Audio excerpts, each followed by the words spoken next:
wararka qaraxyadaasi ayaynu ku guda jirnaayeen dadka haddaba qaraxaasi maanta ku dhaawacmay waxaa ku jira ilaa iyo 3 mudane oo ka tirsan baarlamaanka Soomaaliya oo uu ka mid yahay xildhibaan Maxamed Cumar Dalxa galabta ayaa khadka telefoonka ee magaalada Muqdisho kula xiriiray xildhibaanka waxaan ugu horeynta weydiiyay bal inuu faahfaahin naga siiyo qaraxaasi maanta iyo dhaawac isaga ka soo gaaray inta uu leeyahay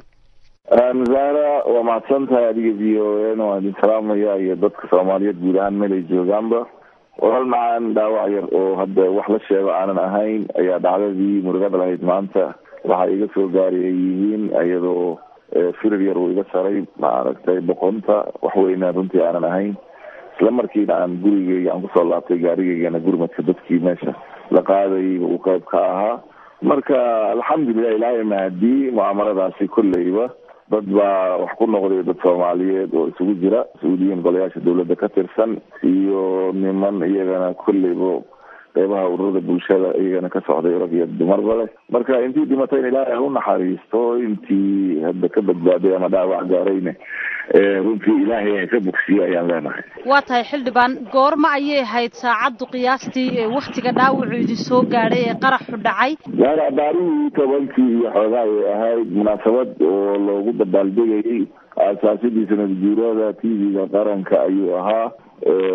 mid maartay markaasi ay ka soo qayb galeen mas'uuliyiinta dawladda oo xukuumadda ugu sareeyay prime ministerka ra'iisul wasaare ku-xigeenadiisa iyo wasiiro dawlayaal iyo ayagana goobjoog ahaa oo tiradooda runtii aada u sareysay saan ku sheegay civil society-gana ma yareyn iyo ururada haweenka fanaaniinta Soomaaliyeed ayaa dadka madadaalinayeen gaar ahaan waa beri halkaasi ayaa markaa riwaayado iyo waxaa lagu soo bandhigayay heeso oo markaa intii markaa dadkii farxadda iyo khudwooyinkii markii ay bilowdeen intaba wax shaki ay dareen iyo weli ku abuurneen unba hal mar qaraxaasi lagu baraarugay haddii dadna waxbay ku noqdeen wax dhintay wax dhaawacmay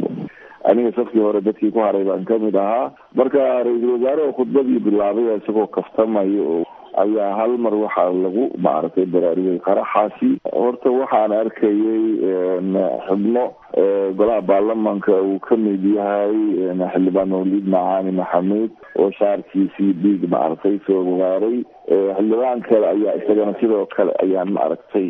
ayaa waxaan arkay isagana maartay runtii daari shifa aan ku soo arkay isagana dhaawacnaa fanaaniinta waxaan arkay Axmed Cabdi Gaashaan oo isagana dhiig lugtiisa ka baxaya oo daari shifa lagu maartay daweynayay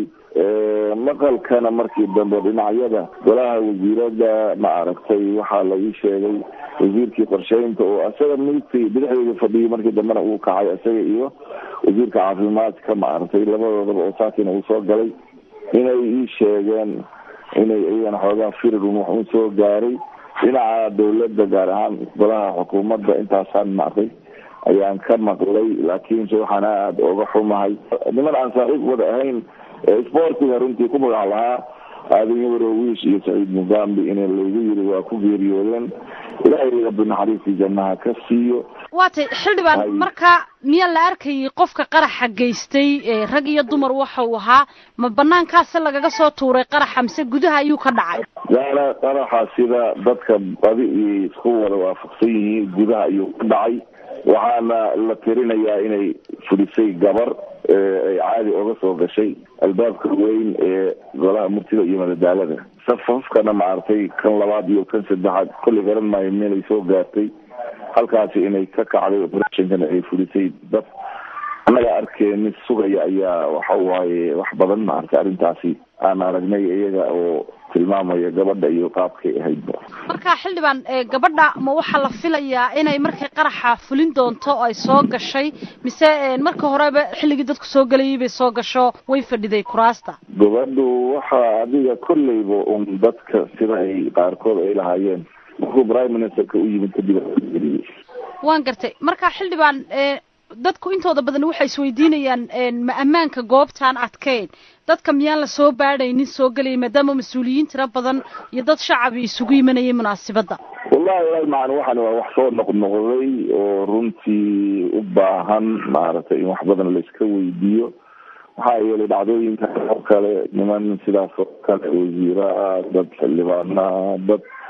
bulshada waxtar u lahaa aqoon-yahano maartay arday jaamiciyiin professor dhakhaatiiro bal ay tabayso bulshada Soomaaliyeed maanta ay waxyaabahan horay loogu soo sameeyay marka hadde inkastoo aan aragno ay dadaalayaan maaragtay nabadgelyada dadka ku howlan laakiin mu'amarooyinkan sida takhdiidkooda uu aad u sareeyo waa arrin u baahan in maaragtay dib u eegis lagu sameeyo. waa hagaag dhagaystayaalkaasi wuxuu ahaa xildhibaan maxamed cumar dalxa oo duhurnimadii maanta isagoo ku sugan gurigiisa magaalada muqdisho khadka telefoonka iigu warramay kana warbixinayay qaraxaasi ka dhacay golaha murtida iyo madadaalada ee magaalada muqdisho.